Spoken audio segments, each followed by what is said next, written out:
Now, let me tell you, what does the Hindu side and what does the Muslim side have to say in this case? Now, remember, the Hindu side has said that it is the ASI survey which will reveal the truth. So they are banking heavily on the Archaeological Survey scientific examination that they believe will give evidence of a temple underneath that was the original Shiva temple destroyed by Mughal Emperor Aurangzeb to build this specific mosque. But the Muslim side has said that the judge's order, which is from the Varanasi district court order, on the survey violates the Supreme Court stay that had been made on the Allahabad High Court decision as well.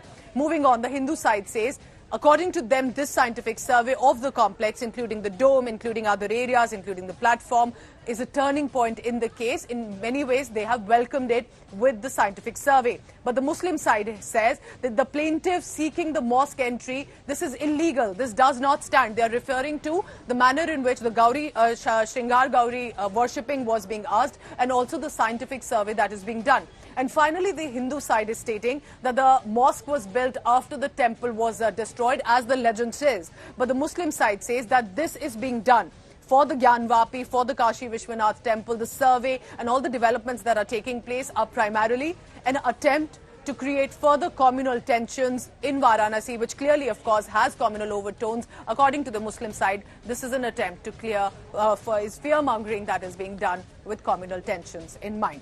So let's understand the legal perspective of it. Anisha Mathur is tracking the latest on Supreme Court. Anisha, you are aware the Supreme Court will have a hearing today by the Muslim side that wants a stay on the scientific survey.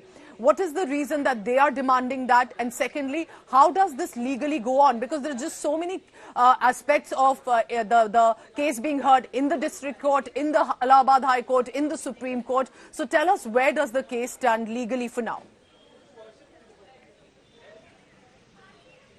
Well, Pooja, today we are expecting the the Anjuman and Intizamiya Mosque Committee, which is the committee that manages the Gyanvapi Mosque, to mention their matter and seek urgent hearing. Now, what is their matter? What they have said is that the Allahabad High Court's order dismissing their Order 7 Rule 11, which is that they have questioned the maintainability of all of these petitions in the first place. They have said that no such survey, no such petition, no such right to worship access can be given, because anything that changes the religious character of that particular structure violates 1991 Places of Worship Act. Now, we will need to break it down to see how this entire issue has come up.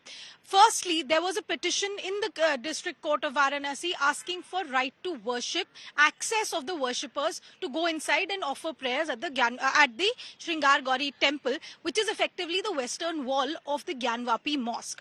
Then this entire matter reached the Supreme Court. There was a matter in the trial court as well, where a scientific survey of an advocate commission survey of this premises was ordered. There was this entire controversy last year where the structure that was found inside, the Muslims say it's the fountain, the Hindus say that it is the Shivling.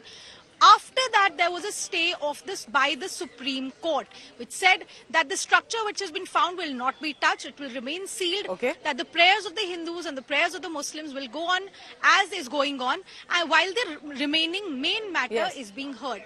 The Muslims have been saying that you cannot hear any petition whatsoever, including now this order for a scientific survey, because anything that is done there will have a consequence on the religious character, will raise communal tensions, and if there is an excavation, etc., it may also damage the medieval structures that are present there.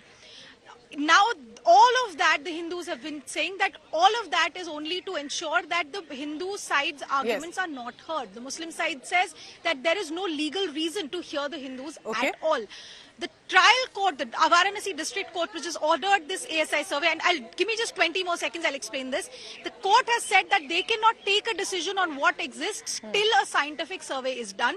The Muslim side says that there is no question of any existence whatsoever, because whatever is there is frozen as of 15th August 1947 as per the 1991 Act. So what happens in the Supreme Court today will be crucial to see whether the Supreme Court will issue any stay and meanwhile, the scientific survey is on with regard to the excavation that should not damage the temple, and also there will be a ground penetration radar that can be used by, as has been directed by the court. Remember, in a democratic country, all legal procedures are being taken into account, and it is all on video, on images. It is being done as peacefully as is possible with regard to a very sensitive issue of whether there was a temple earlier on which a mosque was built after it was destroyed by Aurangzeb.